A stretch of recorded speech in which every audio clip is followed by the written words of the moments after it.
in this building. Laura's a hard-working mother. Like the great majority of immigrants, they've come not to take from the country, but to give. And they've given for many, many years. And we've ignored them. And we've used them. And then we've scapegoated them. Amen. And now we're trying to get rid of them. And we're going to see, if we're not careful, how much we need them, because they're part of us.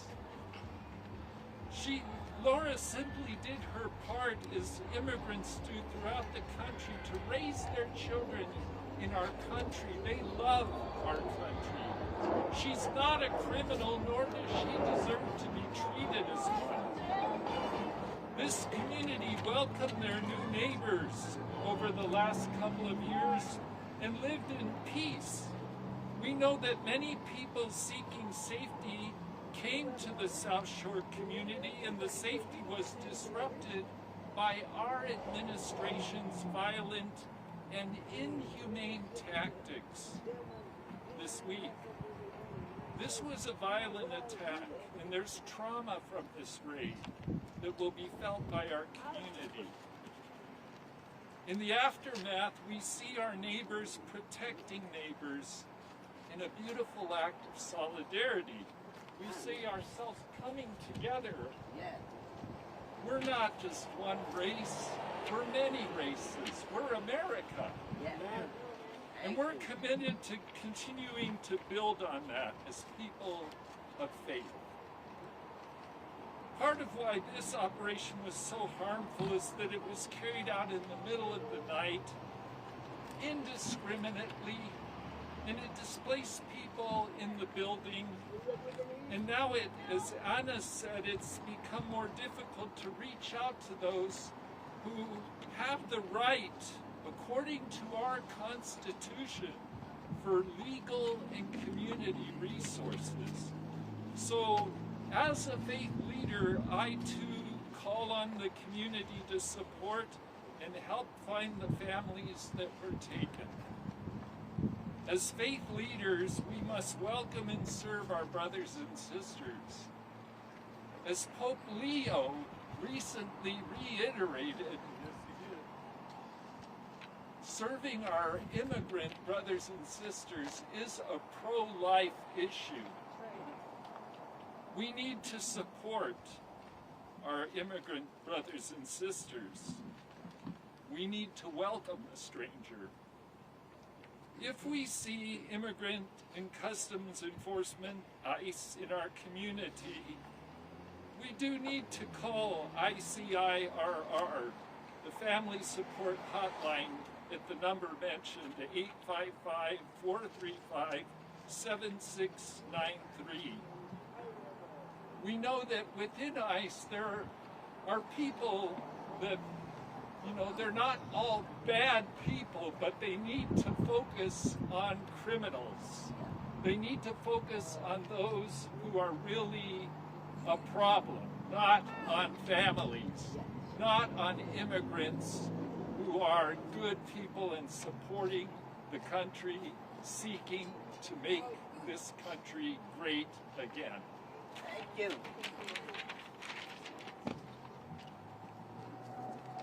Good afternoon. I'm Congressman Chuy García from the 4th District. And we are gathered here today because this was the theme of one of the latest travesties of President Donald Trump's war on the people of this country. And we come here standing with the families and all who were victimized and terrorized by those actions. This is a part of what's become and will be one of the most shameful periods in American history, but it's not too late to wake up and to turn it around. Yesterday, it was Brighton Park, where masked ICE agents in military gear with military weapons shot a woman's car up on Kedzie and 40th Street.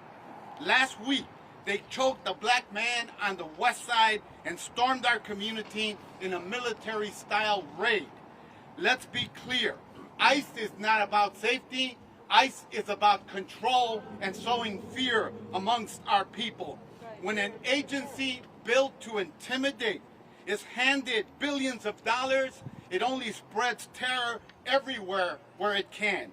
This isn't just about immigrants. This is about controlling every one of our communities, black, brown, poor, working class. They think they can get away with it, but they're wrong. We're here to remind them that we will hold fascists accountable. The shame will hang in history. Trump may be gone when that happens, and his enablers must be dismantled. Chicago will not be intimidated.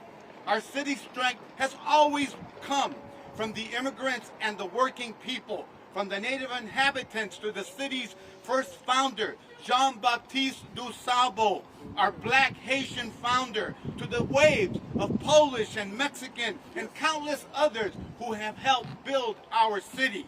We fought through segregation, disinvestment, and the racist policies before, and we will fight through this as well. Trump is using ICE like his Gestapo. They kidnap people from our streets, including U.S. citizens. They blow open the doors as they did throughout this development here, and they disappear mothers and fathers in the middle of the night. That's why we're here today. The same system that has caged black people in the system that deports Latinos today. It is for profit, for hate, and for power, and not for justice. So we stand together, black and brown, shoulder to shoulder. When we unite, we are powerful. We can stop mass deportations, we can fight back, and we can overturn budget cuts as well and reject the politics of fear. Our message is simple. Chicago will fight. Chicago is resisting, and Chicago will not be broken.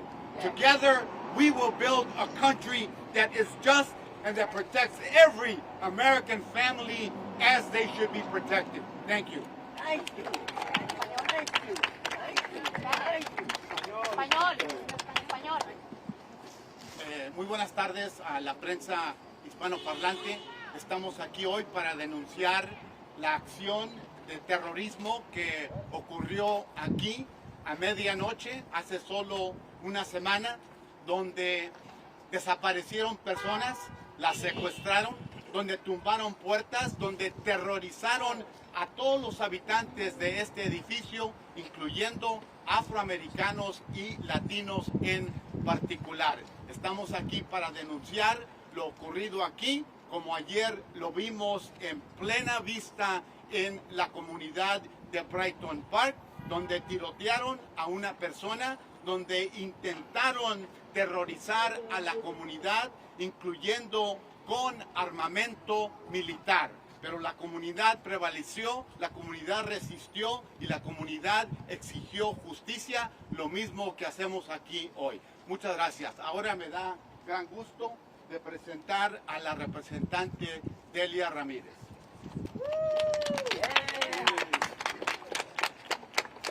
Buenas tardes. Good afternoon.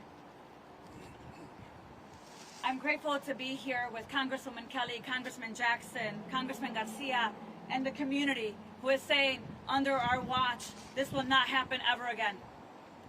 What is happening across the city of Chicago and across the country is despicable. What they're doing is evil. Our communities in Chicago are experiencing the violence of a president who is unconstitutional, who is unlawful, and who seems to be unaccountable with his terror force led by Kristi Noem in Homeland Security. Think about it. Chemical irritants released on a commercial corridor across the street from one of our schools. People shot with impunity. Children and seniors dragged out of their bed and zip-tied. People shot. Military-grade equipment used against peaceful protesters. And duly elected public servants arrested for asking questions to ICE inside one of our safety net hospitals. This is what Chicagoans are experiencing every single day under the leadership of Donald Trump and Kristi Noem with this terror force called ICE. The tactics are putting our community in harm's way. And you know what's most dangerous and most terrorizing in the city of Chicago right now? It's called ICE, ICE. You see, it's never been about safety. You know that. It's never been about security. Donald Trump doesn't care if Chicago thrives. He wants to destroy our city. Kristi Noem has proudly gone on TV yesterday and said, Chicago, get ready because the Department of War is coming to Chicago, an American city. A cabinet leader has declared war on American city. If that is not treason, then what is? This administration will attempt to justify violence and attempt to attack us because they think they can get away with it. But let me be very loud and clear to Kristi Noem, to Donald Trump, and to every fascist who justifies what happened in this building. Not on our watch. This community will continue to organize and demand that every person with the title, with the elected title in the community, in DC and here, does everything in our power to keep our community safe from the terrorist organization called Department of Homeland Security. And let me tell you, as a member of the Committee on Homeland Security, we're demanding oversight of Broadview.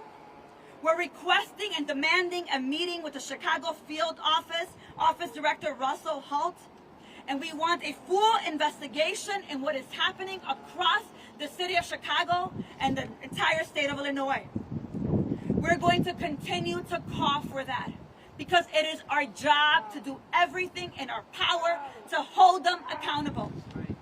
And to our Black community, to our Latino community, to our immigrant community, this is our moment of solidarity, because fascism always requires a public enemy, and they want to divide us. They want to continue to pit us against each other. But what they are doing in this moment is to fulfill their white nationalist agenda, to attempt to break us all. But today, in the front of this building, we are together because we understand that our liberation is intertwined in the liberation of each other. Am I right? Yes. Yes. Yes. Our liberation is intertwined in the liberation of each other.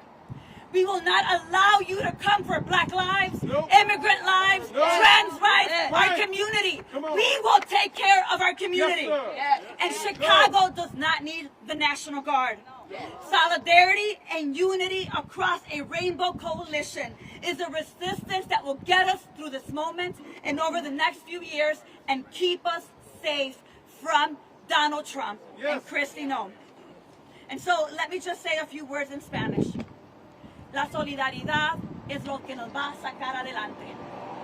Para Laura y para los niños y para las comunidades que continúan siendo aterrorizadas.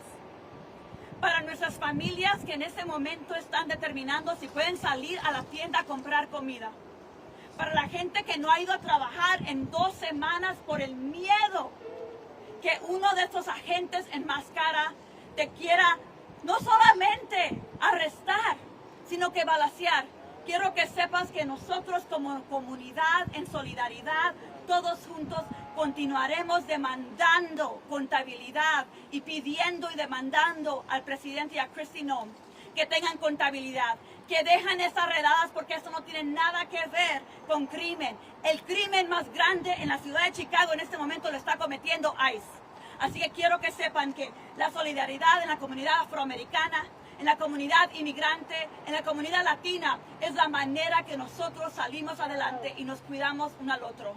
La división tiene que terminar. Estamos juntos y solamente juntos saliremos adelante. Así que muchas gracias a todos que están aquí. Thank you to everyone that is here. We will continue in collective solidarity. And no one else can talk about that collective solidarity the way that one of my colleagues that's here right now can. Let me introduce to you Congressman Jonathan Jackson. Congressman Jackson speaks, we just wanted to bring up a resident of the building, a Black American that was taken also. She is an American citizen and wanted to briefly tell her story. I just want to know, why was the black people detained for some hours when we didn't have no business being detained at all? And they asked us, well, we U.S. citizens, and we said, yeah, but we still was detained for some hours. Lawsuit. And they didn't knock at people's doors, they bust people's doors down. They was all in the hallways. I got a gun put in my face and everything. And me personally, I don't appreciate that at all. It was several of us that got detained for some hours. I'm not the only one. And we asked them what was going on, and they didn't answer us. And I want answers. I have kids, I have grandkids. And if I would have got killed, who gonna answer for it? Who's gonna answer for it? Nobody. And it was crazy how that they did this. It was real crazy. And I don't appreciate none of it. My friends, my associates, my people, period, got detained. We tried to get the leader to talk to us. He wouldn't even come and talk to us at all. They didn't let us go until about 3 or 4 o'clock in the morning. Period. And that's not appropriate at all. They just busting doors down. That's why we're here. And right now, I feel some type of way. I'm not even gonna lie to y'all. I feel some type of way. My wrist was swollen. They was bruised, and they had the handcuffs real tight on us. And I'm asking them to unloosen them. They talking about they can't. And then they had one guy to move out of his seat for the immigrants to sit down. And he was black. They treated us like we wasn't nothing. Like we wasn't even black people at all. And that's unacceptable. It's very unacceptable. And that's all I have to say. Can you say, yeah. I don't know how to speak Spanish. No, can you say and spell your first and last name? Yeah, your first So the and last lawyer name. can contact you. Could she say it on the microphone so we can all get her spelling correct as well? They want you to say your name on the microphone. The lawyers can call you. Pertissue. Fisher.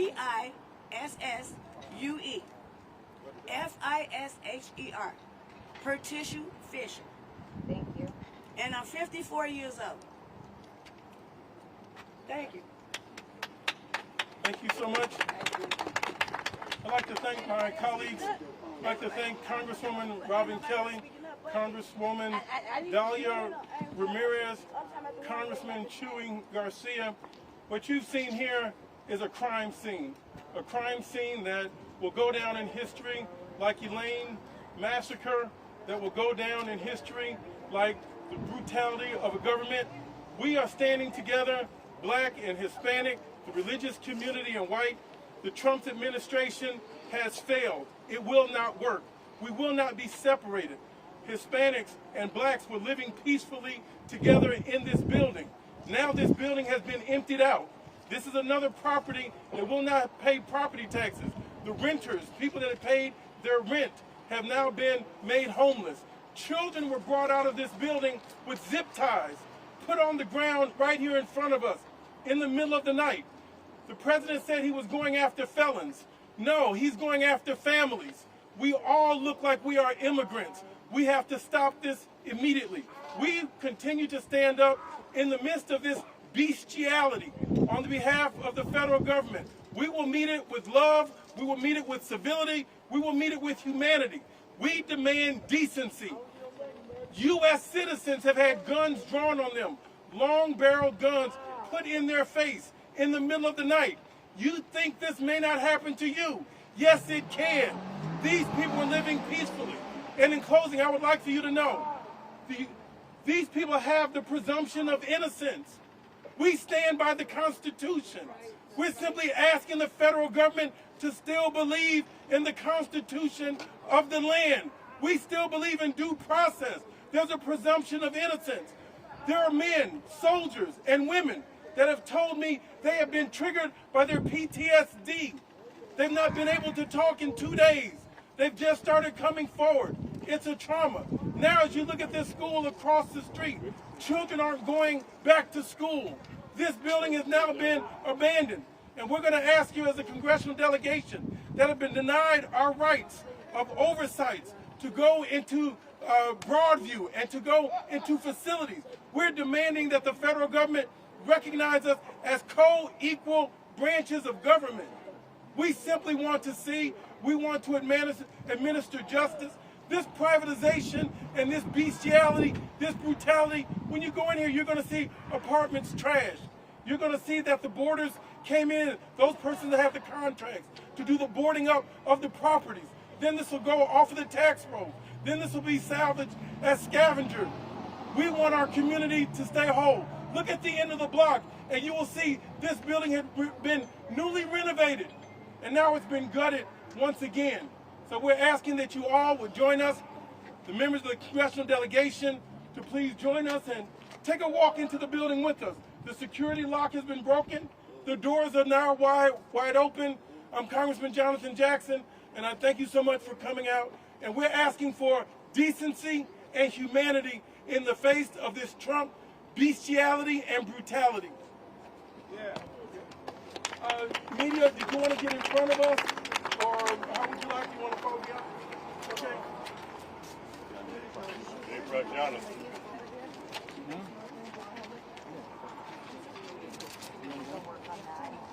Jonathan, what's up, brother? Yeah, I'll go with you, and then I'll let him shoot that because my story. I was gonna ask them a question, but they walked away. So, how am I supposed to?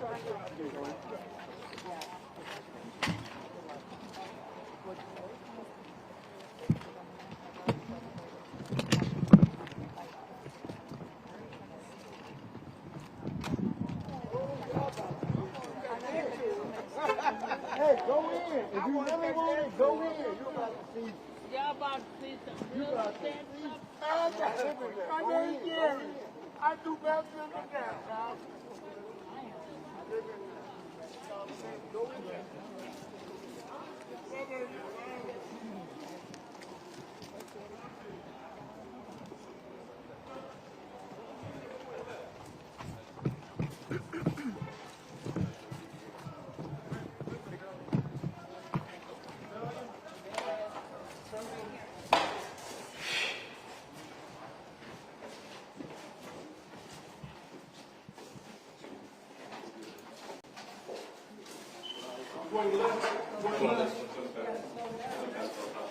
So this is where all the board-ups are. Kicked indoors. These are all the residents. That's fine. Just let them run down. And then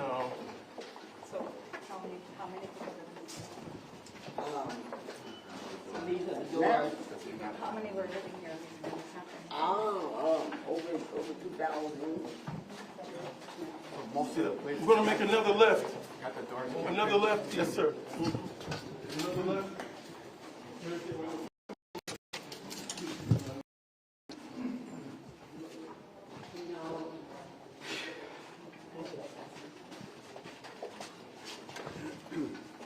And so it was like, it wasn't like targeted. They just came. Sir, we're going to turn around. Just want you to see, but this is how you trash a building. Residents were terrorized. Children have been crying. Children were thrown on the ground, zip tied. We're not going to go in there. And now this building has been vacated. She's a resident. Resident here. Thank you so much. Yes. They asking me for to pay rent, and I pay rent for what? Okay. The elevators. We're going to talk outside, ma'am. Okay. Hey, Miss Kelly.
y'all got authorization or y'all just feel it because they get money? So which one is it? The congressman just let us in. Congressman. Yeah, no, they wanted us to see what happened this weekend. You attended us? No.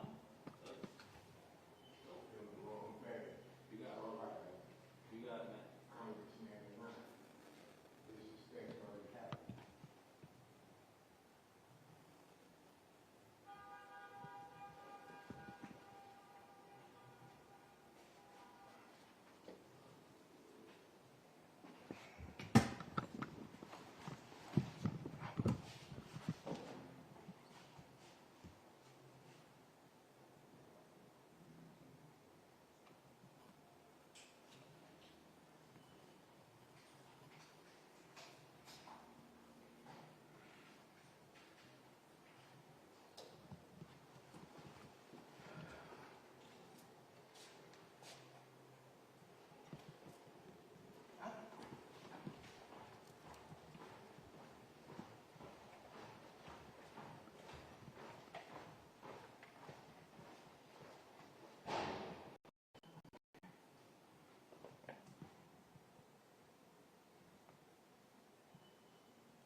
How'd it go?